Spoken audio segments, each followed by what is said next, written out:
இன்று நாம் பார்க்கவிருக்கும் அதிசயத்தின் பெயர் தீர்த்தமலை தீர்த்தகிரீஸ்வரர் திருக்கோவில். இந்த தீர்த்தகிரீஸ்வரர் கோயில் தீர்த்தமலையில் இருக்குங்க. தீர்த்தமலை தர்மபுரி மாவட்டம் அரூர் வட்டத்தில் இருக்கு.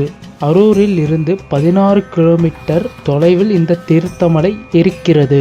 இது ஒரு அதிசய மலை என்று அனைவராலும் கூறப்படுகிறது. இந்த கோவில் 7ஆம் நூற்றாண்டிலிருந்து இருக்கிறதாம். சோழர்கள், பாண்டியர்கள், அதன் பின் நாயக்க மன்னர் என பல மன்னர்கள் இந்த கோவிலுக்கு வந்து தரிசனம் செய்துள்ளார். இதில் முக்கியமாக ராஜேந்திர சோழர் பலமுறை வந்துள்ளார் என அங்குள்ள கல்வெட்டுகளின் மூலம் நம்மால் காண முடிகிறது. அடுத்ததாக நாம் இந்த கோவிலில் உள்ள அதிசய தீர்த்தங்களை பார்க்கலாம். இந்த கோவிலில் மொத்தம் 11 தீர்த்தங்கள் உள்ளது.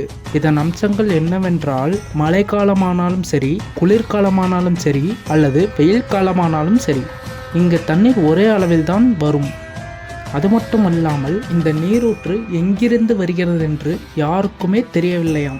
மலைகளின் உள்ளே இருந்து வருகிறது என்று அங்குள்ளவர்கள் கூறுகின்றனர்.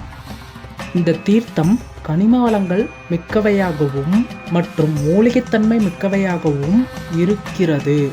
இந்த தீர்த்தத்தில் 48 நாள் நீராடி வந்தால் சகல நோய்களும் தீரும் என்பது குறிப்பிடத்தக்கது. இதில் 6 தீர்த்தங்கள் கோவிலுக்கு வெளியே உள்ளது. மீதி 5 தீர்த்தங்கள் கோவிலின் உள்ளே உள்ளது.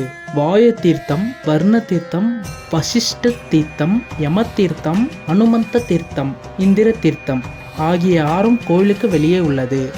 ராம தீர்த்தம், குமார தீர்த்தம், கௌரி தீர்த்தம், அக்னி தீர்த்தம், அகத்திய தீர்த்தம் ஆகிய 5ம் கோவிலுக்கு உள்ளே உள்ளது. இந்த கோவிலில் வடிவாம்பிகை அம்மனின் சன்னதியும் மற்றும் நவ கிரகங்களின் சன்னதியும் மற்றும் மிகப்பெரிய புற்று ஒன்று இருக்கிறது. இன்னும் காசி விஸ்வநாதர் சன்னதி, அகத்தீஸ்வரர் சன்னதி, அகிலாண்டேஸ்வரர் சன்னதி, முருகர் மற்றும் விநாயகர் சன்னதியும் இருக்கிறது.